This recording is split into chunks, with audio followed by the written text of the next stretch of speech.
Обсудим события нашей Орды. Казахстан выходит из ОДКБ совместно с Арменией. Эта фантастика взорвала информационное пространство и оказалась подсадной уткой. Токаев после США и встречи с Байденом дома приветствовал российского премьера Мишустина и передавал привет Путину, а потом полетел в Германию. Для севера Казахстанской области наконец-то нашли акима через месяц, а бывшие министры получили кресла. Министр информации Кадырали стал сенатором, министр экологии Сулейменова – советником президента. Чему радуется Минюст? Суд в Европе передумал забирать акции Казмунайгаза за долги перед молдавскими инвесторами стати, но проигрыш больше $500 миллиарда остается, его придется платить. Как офицеры КНБ пилили конфискованное имущество Храпуновых, суд закончился, особняки расхищены. Мнение депутата Заитова про радикальных исламистов стоило ему петиции. В сетях призывают голосовать за отставку народного айтискера. Между тем в Узбекистане задерживают женщин в хиджабах и мужчин с бородой. Наши спортсмены на Азиаде жалуются. Одежда рвется на них прямо на соревнованиях. К финишу казахстанцы могут добежать и без медалей, и без штанов. Поехали, но сначала поставьте лайк под этим видео, пожалуйста. Вам не трудно, а нам польза.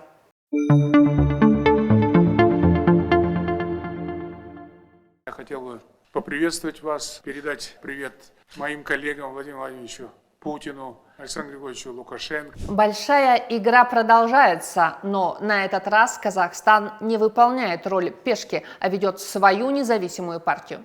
На прошлой неделе у нас был Нью-Йорк, саммит Центральная Азия плюс США и комплименты нашей стране от Джо Байдена и генсека ООН Гутерриша, а на этой в Казахстан поспешил премьер-министр России Мишустин. Также приехали премьеры Беларуси и Кыргызстана официально на выставку, грандиозную, большую, но все же важнее то, что происходило за кулисами. На выставке страны показывали свои разработки в тяжелой и легкой промышленности. Там были не только легковые машины и тракторы, но и очень актуальные сегодня дроны. Самый востребованный товар наших дней. С премьерами встретился президент, можно сказать, это было совещание, и все это проходило на фоне статей в государственных российских СМИ. Попытки вытеснить Россию из Центральной Азии провалились. Россия будет использовать экономические инструменты, чтобы затормозить влияние США в регионе. Вот это важно отметить. Российская пресса в таком контексте редко выносит на первый план экономику, экономические интересы, прагматизм. Обычно начинают звучать голоса пропагандистов про земли на севере, ущемление русского населения, языка и тому подобное. На этот раз, промониторив российские СМИ и лидеров мнения, вы обнаружите смену риторики, упор на экономику, а не силу. Если так, жизнь чему-то доучит. Что такое для нас ЕАЭС? Помните, как накануне вступления в Евразийский союз многие протестовали, выступали против, но нас убеждали в выгодности союза. Пока выгоды не видно, в один голос утверждают экономисты. Навскидку пример: недавний спор по тарифам для наших грузоперевозок в Прибалтику через Россию. Ну как в Прибалтику, в Европу. Тарифы высокие как для внешних игроков, хотя по договорам для стран-участниц Евразийского союза плата за транзит должна быть такой же, как для своих на всей территории ЕАЭС. Когда Казахстан спросил, почему, нам ответили, это же товары не для России, а для Европы. И Казахстан платит по максимуму. А когда приходит очередь брать плату самим, берем по минимуму. На этой неделе Министерство аэрокосмической промышленности объявило, что Казахстан не повышает арендную плату за использование космодрома Байконур. Ни инфляция, ни колебания тенге не могут повлиять на дружбу народов, на цену вопроса. Потому что, как пояснили в министерстве, арендная плата привязана к курсу доллара. Но чиновники забыли сказать, что нынешняя цена $115 миллионов была установлена еще в кризисном ужасном 1994 году, 30 лет назад. Давайте оправданную прямую аналогию. В 1994 году двухкомнатную квартиру в Алматы можно было арендовать за 30-50 долларов. Знаю по себе и по рынку, можете посмотреть, погуглить. Сегодня, спустя 30 лет, эта цена на рынке выросла как минимум в 10 раз. Любая аренда, хоть в Казахстане, хоть в России, выросла в десятки раз, кроме Байконура. Хотя именно Байконур сдали в аренду по минимальной цене, что тогда было справедливо ввиду того, что на космодроме все начало разваливаться от коммунального хозяйства в городе до космических установок. В пожарном порядке две страны заключили договор, причем эти деньги, 115 миллионов долларов, мы все эти годы не видели. Мы получали оплату бартером в виде военной техники в лучшем случае. Так прописали в договоре наши храбрые мужчины в правительстве. Я уже не говорю про коррупционный скандал, когда бартерная плата за Байконур вообще пропала, но за это Россия уже не ответственна. Там вагоны с чем-то очень ценным пропали без следа на нашей территории. Следствие таки не нашло концы. И вот год 2023. Казахстан продлевает аренду Байконура за те же самые деньги. Это как если бы я сдавала сейчас квартиру в Алматы за 30-50 долларов. Проблема России в том, что она не умеет играть по правилам «выигрываешь ты, выигрываю я». А ведь любые отношения развиваются только если они равные и выгодные для всех. С забиякой, который считает, что игра должна идти в одни ворота и правила созданы в его пользу, с таким даже во дворе никто не играет. Но Казахстан остается и даже не думает выходить из ЕАЭС, сказал Токаев на встрече с премьерами России, Белоруссии и Кыргызстана. Мы абсолютно привержены дальнейшему развитию интеграции в Евразийском экономическом союзе, заявил он, но напомнил про цели союза – развитие экономики и торговли. Большие возможности кроются именно в экономическом потенциале данного союза. Казахстан считает, что все государства-участники Евразийского экономического союза должны строго придерживаться договора, который был подписан здесь в 2015 году. О чем еще напомнил президент Казахстана премьерам? Российские компании входят в пятерку ключевых инвесторов Казахстана. С Россией реализуется 40 крупных проектов на 16,5 миллиардов долларов. Добавим про товарооборот. Самый крупный торговый партнер Казахстана – Россия с объемом почти 25 миллиардов долларов. Цифры не врут и никуда от них не деться. Так что дело не только в самой протяженной границе в мире, которую в принципе невозможно охранять и удержать. Эти цифры и про границу, и про товарооборот прекрасно понимают политики как в Брюсселе, так и в Вашингтоне и в Берлине. Поэтому Джо Байден был приветлив с Токаевым, несмотря на подчеркнутый нейтралитет Казахстана. А в конце недели уже в Европе, в Берлине, канцлер Германии, думаю, с пониманием воспринял слова Токаева о том, что Казахстан не намерен помогать России обходить санкции, но каких-то опасений за свою территориальную целостность, агрессии со стороны России тоже нет. Это такой важный сигнал, что опасений нет, мы ни на что не жалуемся, у нас хорошие отношения с Россией.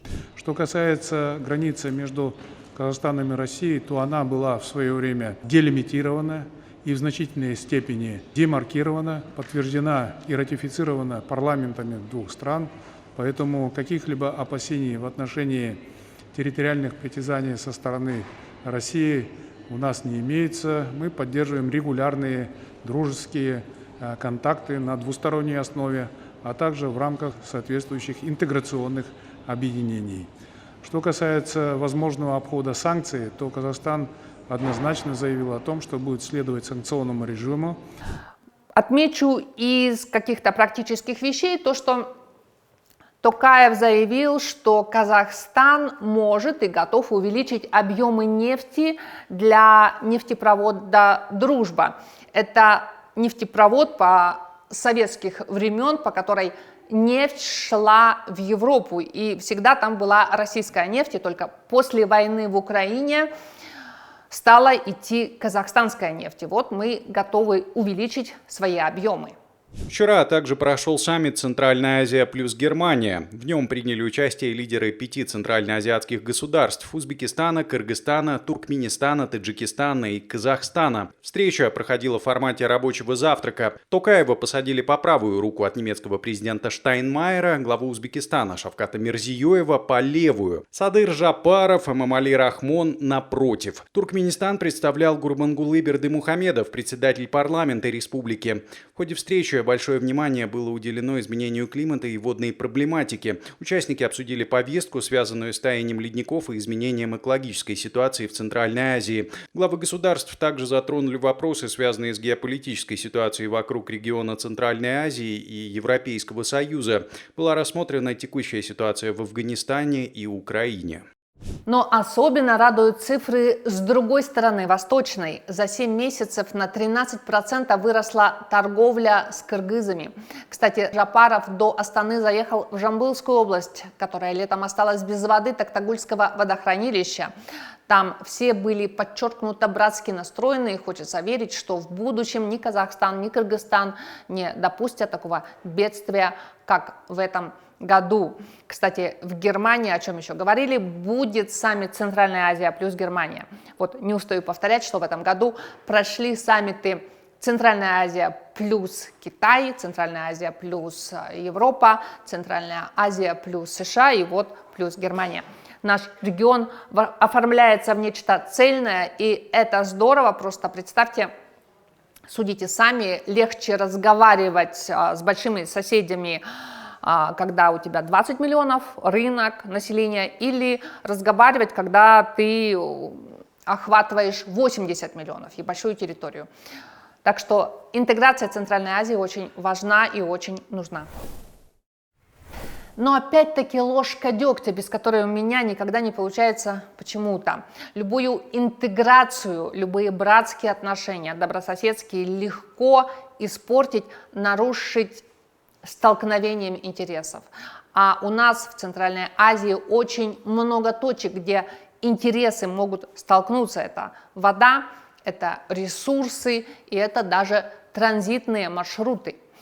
Я уже не первый выпуск говорю про обходящий Казахстан шелковый путь в Европу из Китая через Кыргызстан и Узбекистан. Эта дорога короче, ее собираются строить узкоколейной, а значит, не надо будет перегружать груз из одного состава в другой. Это стало главной темой выступления Ильхама Алиева на саммите Центральной Азии в Душанбе. И вот видный китаист Адиль Каукенов пишет, что железнодорожный проект Китай-Кыргызстан-Узбекистан забуксовал. На фоне новостей о забуксовавшем железнодорожном проекте Китай-Кыргызстан-Узбекистан казахстанские железнодорожники продолжают вести работу по строительству нового железнодорожного пути в Китай. Напомню, сейчас их в Казахстане два – Достык и Харгос. Переход Достык-Алашанькоу был построен еще в советское время, а железнодорожная ветка Харгос была сдана в эксплуатацию в 2011 году. Разговоры о третьем переходе шли уже несколько лет, но в этом году президент Токаев поставил задачу приступить к реализации проекта железнодорожной ветки из Аягоза до пограничного перехода Бахты-Тачан. Третий маршрут, но колея опять широкая. Мы все глубже зарываемся в тупик. А вот про буксование соседей информация спорная, потому что Минтранспорта Кыргызстана считают иначе и ситуацию видят совсем по-другому. Они заявили на этой неделе, что завершилась работа по технико-экономическому обоснованию проекта. 21 сентября эксперты 3 стран Кыргызстана, Узбекистана и Китая встретились на конференции и обсудили финансирование и управление проектом.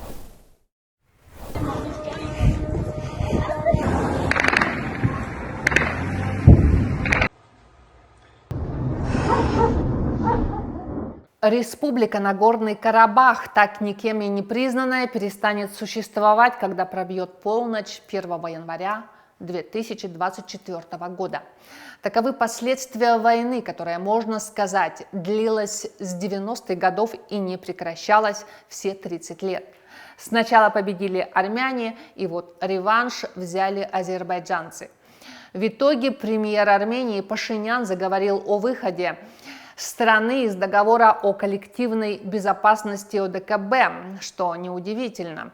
Удивительно, что к этой новости, как всегда, подмешали нашу многострадальную страну. Посеяли слух, что Армения и Казахстан ведут переговоры о совместном выходе из ОДКБ. В понедельник, 25 сентября, МИДу пришлось опровергать эту утку явно подсадную.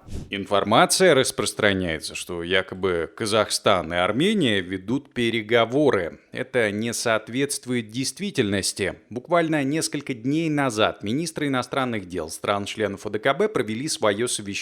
И там были обсуждены дальнейшие пути развития организации. Какое взаимодействие в рамках этой организации. Поэтому мы работаем в этом направлении. Казахстан с недавних пор постоянно стараются втянуть в конфликты, в чужие конфликты.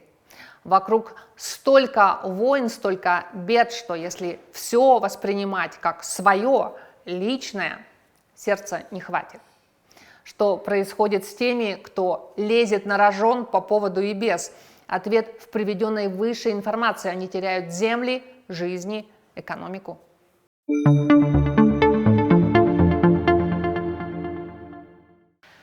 Для северо-казахстанской области наконец-то нашли акима.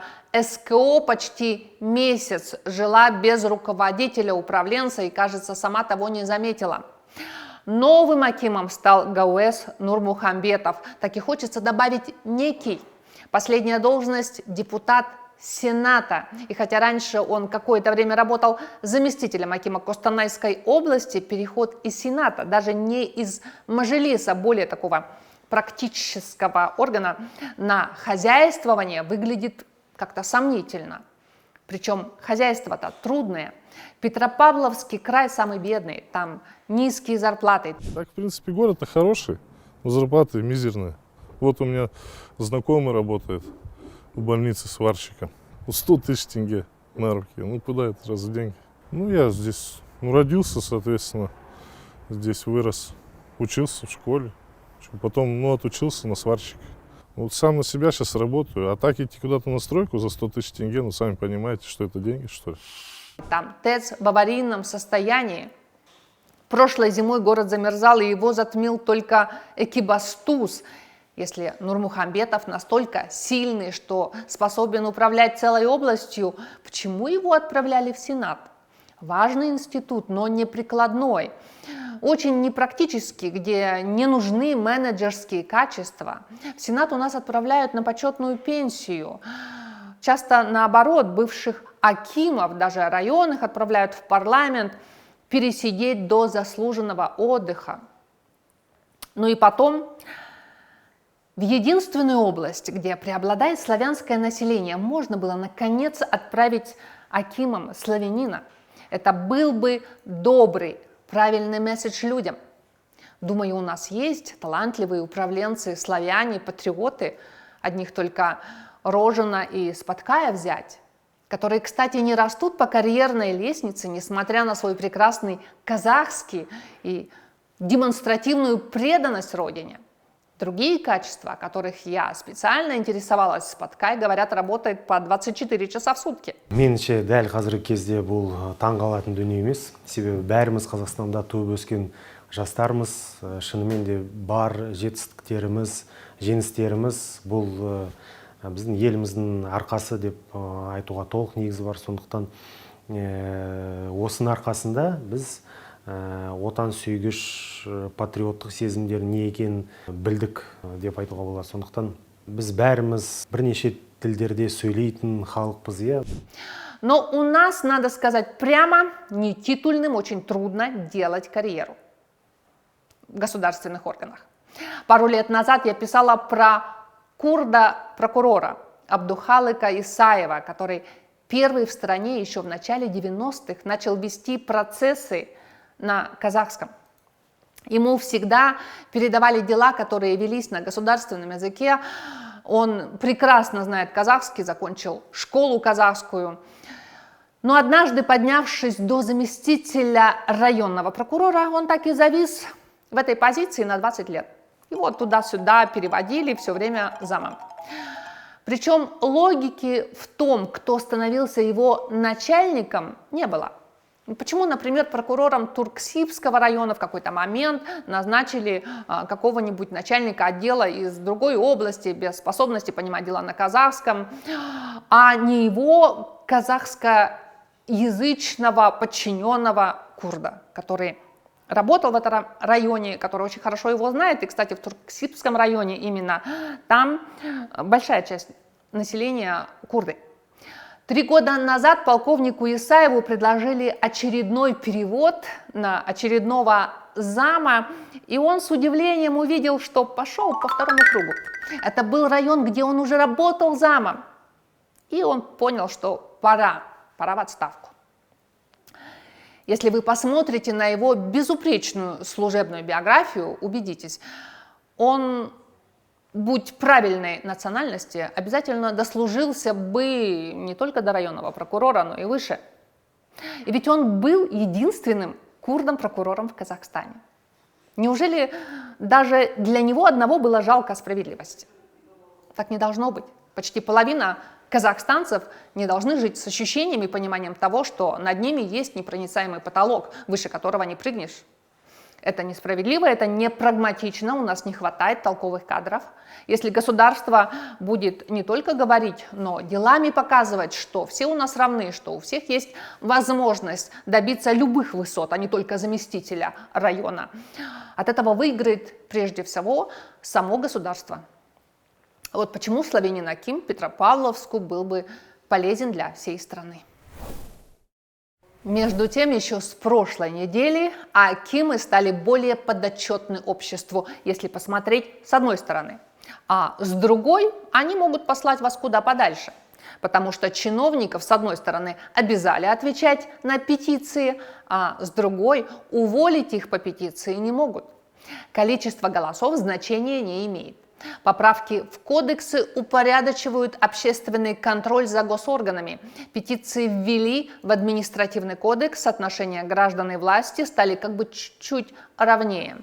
Теперь министры и акимы должны рассматривать петиции, а не отмахиваться. Это документ, и они должны думать, а что же делать, как отвечать на сей глас народа.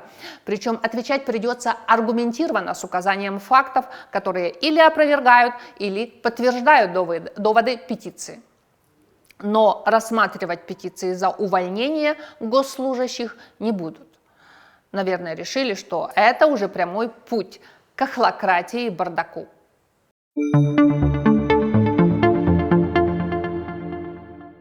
Петиций в последнее время выходит много, и есть относительно их одна проблема, то, что стороны обвиняют друг друга в накрутке голосов. Это легко, достаточно купить, у кого ресурсы, тот и победит. Поэтому обычно непонятно, я всегда делю результаты на 2. Религиозные активисты запустили петицию о снятии депутатского мандата у Рената Заитова. Он высказался о последних тенденциях в обществе, о религиозных людях, об этой всей дискуссии. Это вызвало отклик, обиду, обсуждение, а потом петицию. Она звучит за оскорбление чувств верующих. Но Заитова любят многие. Достаточно вспомнить, как он один повел огромную толпу маршем по улицам Алматы в 2019 году, а потом толпа собралась возле полиции.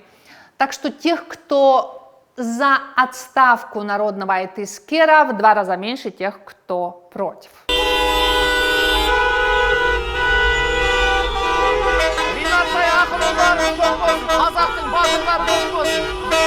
А мусульмане Костанайской области, как они подписались, обратились к президенту Токаеву с просьбой или требованием запретить пятничные распродажи, а именно вот эту маркетинговую традицию, которая во всем мире, она называется «Черная пятница». Ну вот, они считают, что это оскорбляет Святую Пятницу, Жума.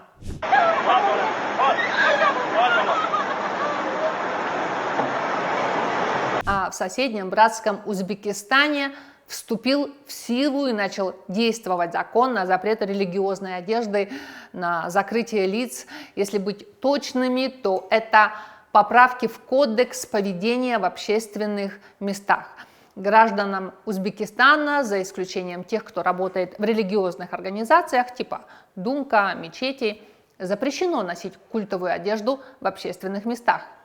Уже есть задержания тех, кто надел никабы, хиджабы, мужчин с бородой. Женщин заставляют снимать, а мужчин заставляют забуревать. Радио Озодлик, это Азаттык по-нашему, пишет, что в редакцию пришло видео, на котором видно, как студенток в хиджабах Банковского колледжа в Андижане требуют повязать платки на головах узелками сзади. Кто отказывается, не пускают на учебу. Такое же происходит в других вузах.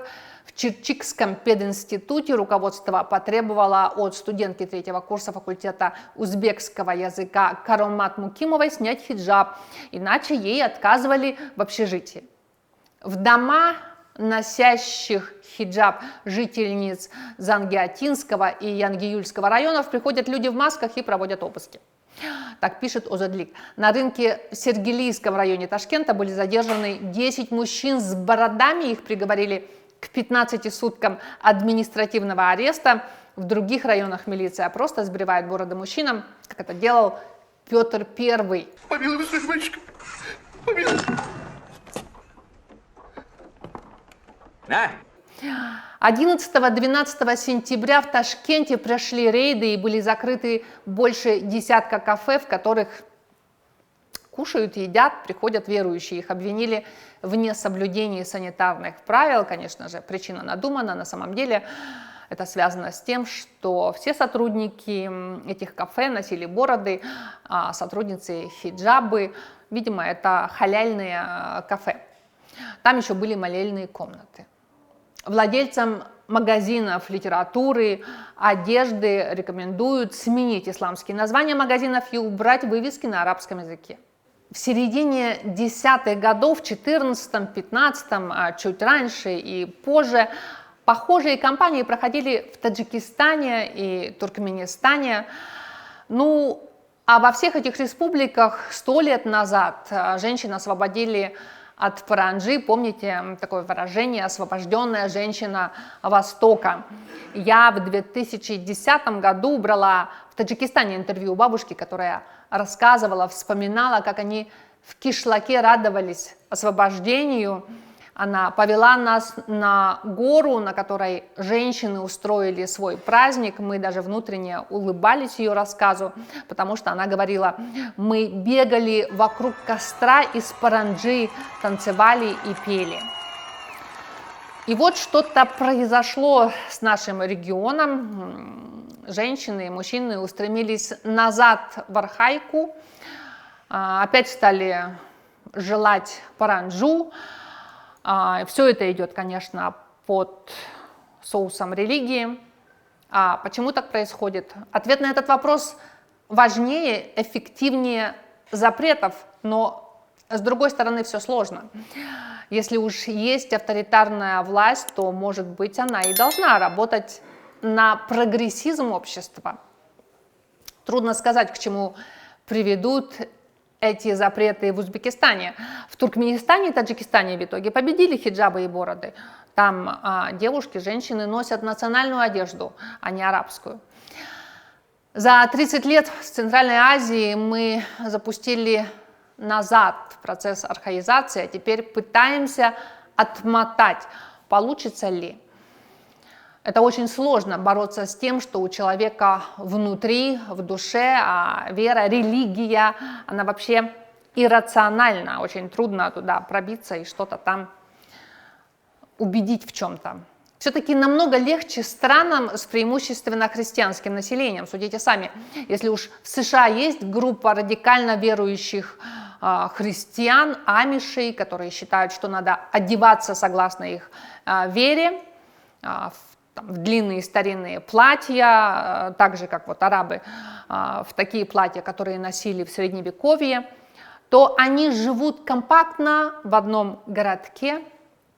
Они не посягают на то, чтобы жить в Нью-Йорке, ходить в таком виде в школы, университеты, кафе, суд, министерство. Да их никто и не пустит. В одном местечке, пожалуйста, и туда с удовольствием ездят туристы. Я сама была, это очень очень интересно. Как быть нам с ростом религиозности, с бородами, хиджабами, никабами, знает, похоже, один Аллах. Тех, кто подает голос, осуждают не только те, кто запускает петиции за отставку там, депутата Заитова, но также в профессиональном сообществе кто-то считает, что нельзя говорить вот то, что я сейчас говорю, что это деструктивно, что это работает там вот против. Ну, как бы они не говорят об этом, но получается, что звучать должен только один голос, который за.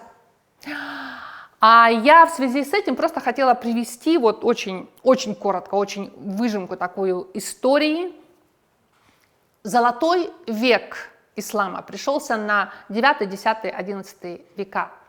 Это был расцвет культуры, науки. Страны Магриба, они опережали весь мир в понимании знаний оптики, механики, математики, даже философии. Она во многом основывалась на греческом наследии. Переводились философские трактаты Аристотеля, других философов. Знания также брались и перерабатывались, переводились, компилировались, но также были свои открытия. Вот в оптике Европа не обошла мусульман, даже исламский мир, даже вот там к 20 веку. То есть вот настолько была такая сильная база. Золотой век, 9, 10, 11 век. Что же вы скажете случилось в 11 веке? Улемы, богословы исламские, они начали выступать против науки. Они вдруг, вот 200-300 лет развития, они начали говорить, что греческое наследие, что вот эти вот все книги, эти знания противоречат канонам ислама, что они противоречат Корану. Их голоса звучали, а против нет.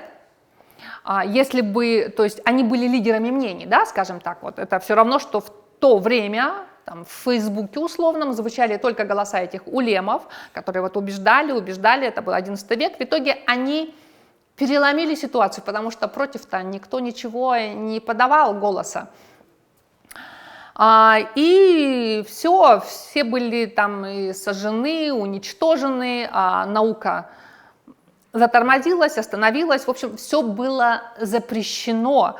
И вплоть до вот Османской империи, когда появилась в Европе книгопечатание, то запретили. Вот во всех исламских странах запретили книгопечатание, потому что это противоречило букве Корана. Вот, собственно, все, что я хотела сказать.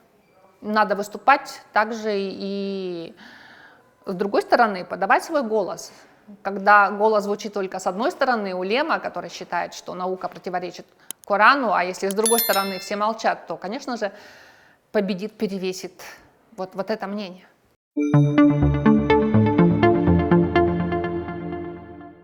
На этой неделе Минюст Казахстана гордо рапортовал, что отстоял очередной раунд суда с бизнесменами Анатолием и Габриэлем Стати. Этой эпопеи много лет. Семья молдавских миллионеров, инвесторов судится с Казахстаном больше 10 лет. Суды идут в международной юрисдикции, Стокгольме, Амстердаме, Лондоне, Нью-Йорке. На это потрачены огромные деньги и силы, и все бесполезно. Главный спор Казахстан давно проиграл, и это надо понимать. Стокгольмский арбитраж обязал страну выплатить обманутому инвестору $545 миллионов. Все остальное происходящее – это борьба за то, чтобы присуженные деньги не платить. Кстати, гоняются за казахстанскими активами по всему миру. Казахстан отбивается, и в 2021 году были арестованы даже средства Национального фонда 17% ВВП. В прошлом году арест удалось отменить, и на этой неделе отстоять это решение в апелляции. Верховный суд Нидерландов отклонил апелляцию Анатолия Стати и оставил в силе решение прошлогоднего суда, который разблокировал акции Самрук-Казына в КМГ «Кашаган» на 4 миллиарда долларов. Министерство юстиции радуется, но надо понимать, что данное решение не влияет на глобальное решение о выплате инвесторам компенсаций. Казахстан все еще должен больше полумиллиарда долларов инвесторам, которых в 2010 году выгнали из Казахстана и незаконно национализировали газоперерабатывающий завод, месторождение Баранколь, Толкен и Табыл. Эта апелляция в нидерландском суде лишь очередной эпизод, каких будет еще множество, если не остановиться. Я не буду сейчас перечислять все этапы самой бесславной судебной эпопеи Казахстана за рубежом, я лишь подчеркну несколько фактов. Суд с семьей стати обошелся Казахстану уже как минимум в 337 миллионов долларов. Это и гонорары высококлассным лондонским юристам, у них прайсы на миллионы долларов, это и плата международным судам, а у них прайсы не меньше, чтобы вы понимали, за право судиться в Лондоне или Амстердаме надо платить. И не получение дивидендов от арестованных акций. Казахстан давно потратил больше половины от суммы проигранного иска 545 миллионов долларов. Может, пора остановиться давно уже, ведь пока от тяжбы выигрывал единственный казахстанец, бывший министр юстиции Бекетаев, поскольку это его юридическая фирма Болашак Консалтинг Групп выступала подрядчиком Минюста и с 2013 года ежегодно получала миллионы долларов за оказанные услуги. Только в 2021 году Минюст получил из бюджета на процессы за рубежом больше 21 миллиарда тенге. После кровавого января я было решила, что Казахстан, новый Казахстан, прекращает этот процесс, что достигнуты какие-то договоренности со стати. Почему я так решила? Потому что до января лондонская юридическая контора King & Spalding, представлявшая интересы молдаван в суде, давала мне интервью, отвечала на вопросы, всегда была на связи по первой же просьбе. Когда я написала им после Канды-Кантара, они сказали, что не могут ответить. И вообще все изменилось, детка. Что именно? Ведь суд продолжается. Но эта контора больше не представляет интересы Анатолия и Габриэля Стати. Предположу, что после января спонсор многочисленных международных судебных исков против Казахстана перестал субсидировать истцов. Так, после Кантара активы стати в Казахстане выставили на продажу, и юристы молдаван, бывшие, на это никак не отреагировали. Стати остались одни. Так вот получается, когда смотришь на картину, а таких огромных финансовых возможностей, чтобы нанимать лучшие юридические и консалтинговые международные компании, у них нет. Возможно, на то и расчет у нынешнего Минюста загонять стати, просто их обескровить, когда они уже больше не смогут судиться. Видимо, у бывшего спонсора всех процессов, а я напомню, что против Казахстана велась арбитражная война за 10 лет. Все какие-то там мелкие кинутые инвесторы, крупные, они все подавали в суд. Это как будто был траст исков. Но, видимо, у той группы, которая все это организовывала, зуб имелся конкретно на Назарбаева. Против новых властей они ничего не имеют, и они перестали поддерживать, в том числе, Анатолия и Габриэля Стати. Но главный иск все равно давно проигран. И трудно представить, чтобы его изменили. Второе. Акции Самрук-Казына Кашагана арестовали в счет погашения долга инвесторам, кстати, на том основании, что их признали коммерческими. Апелляция нидерландского суда сняла арест, признав некоммерческими, на чем настаивал Казахстан. Но впоследствии это может ударить другим концом по самому Самруку. Вот понадобится закрыть очередную брешь в компаниях фонда, а ценные бумаги не будут восприняты акциями на финансовых рынках. Так мне объяснили финансовые аналитики. И, наконец, за этим судебным супермарафоном все забыли о самих активах, принадлежавших стати. Месторождения были проданы после Канды-Кантара на аукционе Минэнерго. До этого их больше 10 лет не выставляли. Оба месторождения и главный актив – недостроенный газоперерабатывающий завод, купленный структурами, связанными с одним известным олигархом, но я не буду сейчас его называть, поскольку у меня пока нет прямых документов, которые бы указывали на эту аффилированность. Ну хорошо, но что собираются делать с газоперерабатывающим заводом? Он так и стоит металлоломом с тех пор, как из Казахстана выгнали молдаван. Очень жаль, предприятие могло служить стране, ГПЗ строили качественно и продуманно. Мне все специалисты в отрасли говорят так. А теперь все ржавеет и едва ли подлежит восстановлению. Как мы выяснили, техническую документацию ушлые молдавские инвесторы сумели вывести буквально под носом казахстанских властей. Некоторые опрошенные мной эксперты считают, что именно газоперерабатывающий завод – самая большая потеря, превышающая потери от судебных издержек и назначенной компенсации. Напоследок также напомню, как такое стало возможно. Почему завод, который мог сейчас работать, процветать, приносить налоги, рабочие места, он ржавеет, он огорожен, не работает, и, судя по всему, вот эти вот миллионов, они просто уже закопаны в землю. Что случилось? А то, что президент Молдовы Воронин в 2009 году написал письмо президенту Назарбаеву, что Анатоль Стати на заработанные в Казахстане деньги спонсирует молдавскую оппозицию. И все, инвестора выкинули из страны, которая в результате понесла огромные убытки. Но и даже если денег покупать лоббистов и лучших юристов у Стати теперь нет, есть более дешевые способы. Так, во время визита Токаева в Нью-Йорк на дорогах мегаполиса появились надписи, напоминающие о долге Казахстана перед молдавскими бизнесменами. В Казахстане создается компания по управлению возвращенными активами. Вышло постановление правительства о создании ТО «Компания по управлению возвращенными активами» со 100% участием государства в уставном капитале. Никаких частных лиц. Основная деятельность товарищества – это управление, сохранность, реализация активов, которые вернули в страну по закону о возврате незаконных активов.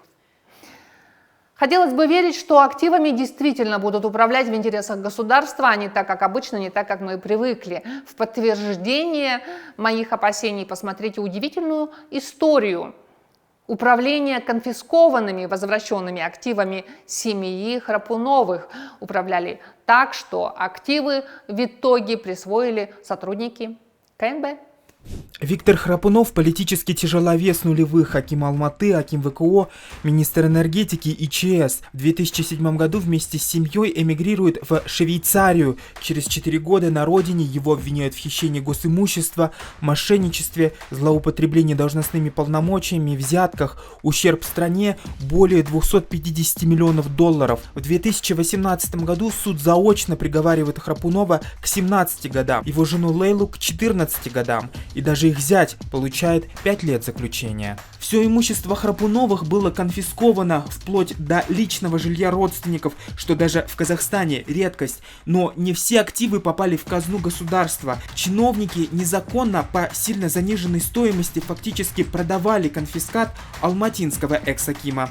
И этим летом начался суд над теми, кто, получается, грабил награбленное. Подсудимые бывший вице-министр экономики Ильяс Усеров, руководитель управления финансов Алматы Айнур Кудайбергенова и замначальник департамента КНБ Алматы Талгат Муханов. Государство по их вине недополучило 819 миллионов тенге. Усерова арестовали в 2023 году, когда он был вице-министром, но судили его за дела в бытность замом 2 акимов Алматы Байбека и Сагентаева. По версии следствия, он и управляющая финансами города Кудайбергенова помогали продавать владения Храпуновых по заниженной заниженным ценам. Речь идет о 2 квартирах и 3 частных домах в элитном коттеджном городке Эдельвейс. Оценщик Виталий Тимонов прописал в документах цену на бывшие апартаменты Храпуновых в разы меньше, чем на самом деле. По его словам, сделал он это под давлением. Чиновники пояснили оценщику, средства от продажи элитной недвижимости пойдут на нужды детей, стоимость надо сильно сбить. В орбиту дела попал также брат Кайрата Кудайбергена Дархан Умиралиев. Он выступал своего рода риэлтором и выставлял фиктивные объявления на сайтах недвижимости типа крыша о продаже домов в Эдельвейсе и 2 квартирах по этой заниженной цене. Так у Тимонова появилось основание указывать в документах сумму меньшую реальной стоимости. Айнур Кудайбергенова пригласила меня в акимат Кусерову, который также просил занизить стоимость объектов. Я ответил, что подумаю, и ушел. Но через несколько дней в мой офис без предупреждения пришел некий Дархан Умиралиев. Он просил то же самое, но на этот раз заявив, что это нужно не для детей, а для высокопоставленного генерала. На мои вопросы о генерале он не ответил. Лишь сказал, что как-нибудь познакомит меня с ним. Кроме этого, он угрожал тем, что моя компания перестанет заниматься оценочной деятельностью, если не выполнит условия. Дархан Умралиев, он действительно находится в розыске около 200 дней, то есть с момента, как только об этом стало известно, о каких-то хищениях, то есть началось следствие, и на официальном сайте МВД об этом можно найти информацию. В этом деле много людей помогали Дархану Умралиеву, и он даже нанял нескольких сотрудников, которые выставили фиктивные объявления, на которые ссылался потом оценщик, чтобы занизить стоимость. В итоге оценщик оценил дома в Эдельвейсе в 85 миллионов тенге каждый. Следствие же оценивает один дом в 302 миллиона тенге. Наш журналист Александр Смолин побывал в элитном городке близ Алматинских гор. Это действительно хорошее, потрясающее место вдали Алматы. Открывается потрясающий вид. Люди там на самом деле, если живут, то определенно богатые, потому что это все для них как бы строилось. Это виллы, это элитные дома. Как только я пришел к жителям в эти дома, которые фигурируют, то первое, кто меня встретил, это, наверное, семья вот этого Талгата Муханова, которая она грубо отправили меня куда подальше, то есть на 3 буквы, сказав, что вы не имеете права здесь вообще находиться, и идите вы туда. Что касается 2 квартир, то одна из них была продана за 107 миллионов тенге. При этом в договоре купли-продажи указана другая цена – 18 миллионов. Это был схематоз. 89 миллионов ушли налом в карман Умиралиева. Официально они нигде не отражены. Владельцем другой квартиры стал сотрудник ДКНБ Талгат Муханов. По версии следствия, он также просил квартиру у чиновников акимата и для других сотрудников спецслужбы. Так, хозяевами коттеджей в Эдельвейсе стали бывший первый зам КНБ по Алматы Мурат Алимжанов, его бывший водитель Евгений Исаев и предприниматель Тельман Мамед Хасенов, близкий друг брата высокопоставленного сотрудника КНБ. Всем им повезло купить завидную недвижимость по дешевке. В Эдельвейсе находились 5 объектов, из них 3 это виллы со своим земельным участком и 2 квартиры, которые выглядели как полноценный дом.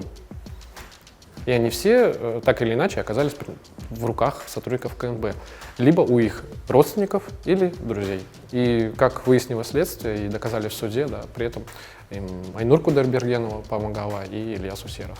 Мы поговорили об этом деле с бывшей хозяйкой Лейлой Храпуновой. Казахстанское правосудие считает, эти дома она получила благодаря влиянию мужа. Сама Храпунова говорит, коттеджи куплены на заработанные деньги от бизнесов.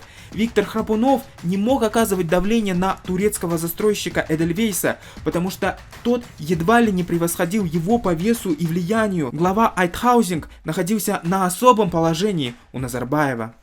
Значит, он является... Турецкий застройщик находился в особых положениях. И я могу из первых рук сказать, что, допустим, на одной из свадеб младшей дочери Нурсултана Назарбаева, Алии Назарбаевой, на которой мы присутствовали, этот господин сидел за столом родителей, справа, значит, от Назарбаева и слева дочь или супруга, не помню. Значит, это говорит о близости этих людей. Поэтому это было бы самоубийство оказывать давление на этого господина, который, в общем-то, наверное, является буферным то есть застройщиком, это выгодный для него контракт, но, значит, предположительно, он является буферным владельцем. Что касается дела о мошенничестве, по ее мнению, нет ничего удивительного, что конфискат оказался в руках высокопоставленных силовиков и чиновников. Это яркая черта эпохи Назарбаева, считает Храпунова. Рано или поздно, в результате каких-то общественного развития, исторических процессов, расплата как бы неминуемая.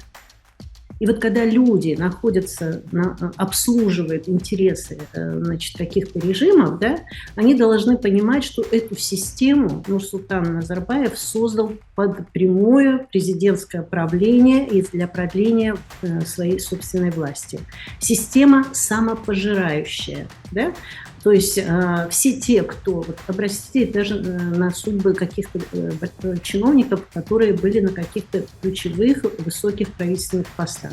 Система их пожирает тоже, потому что есть один человек, который всех использует, все его обслуживают. Судебные прения закончились на прошлой неделе. В понедельник огласили приговор. Талгату Муханову назначили 8 лет заключения. Он лишен звания полковника КНБ и никогда не сможет работать на государство.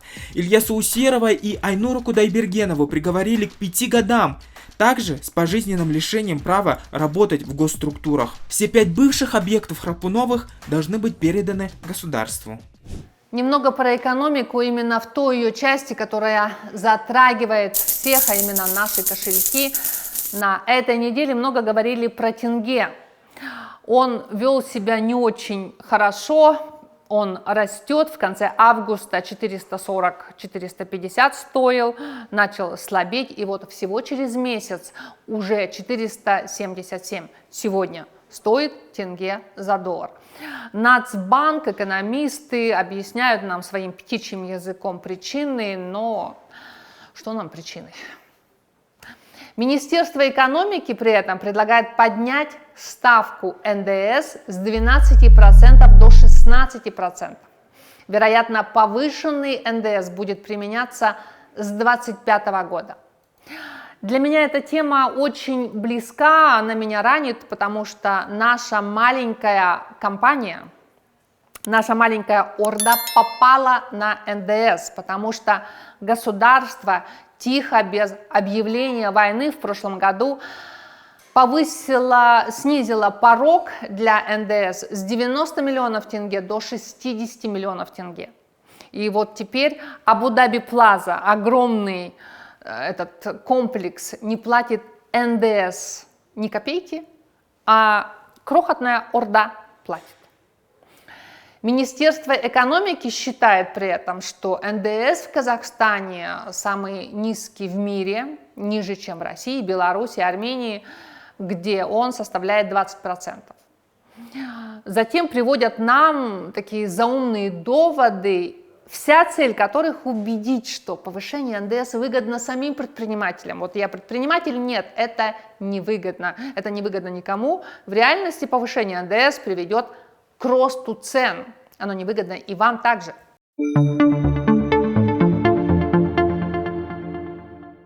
О чем еще волновались на этой неделе, о чем хайповали? О спортсменах. Наши олимпийцы, выступающие в китайском Нанкине на Азиаде, жалуются на плохую одежду для сборной. Одежда рвется на них прямо во время соревнований и тренировок. Спортсменка Алина Саркулова пожаловалась в Инстаграме, что у ее обуви отлетела подошва, а футболка расползается по швам. Что я могу сказать про форму, которую нам выдали? Кроссовки. Минус кроссовки. Я в них проходила просто 2 раза. 2 раза прошла, и у меня отклеилась подошва. Майка. Она просто рвется. Штаны то же самое. Они просто расходятся и рвутся. Какая-то форма просто одноразовая. Затем спортсмены один за одним стали жаловаться на плохую форму, не на то, что она как-то некрасиво сидит, а именно, что рвется, разбивается. В Министерстве спорта ответили, что форму купили у казахстанских производителей. Вроде само по себе все, сакральная вещь.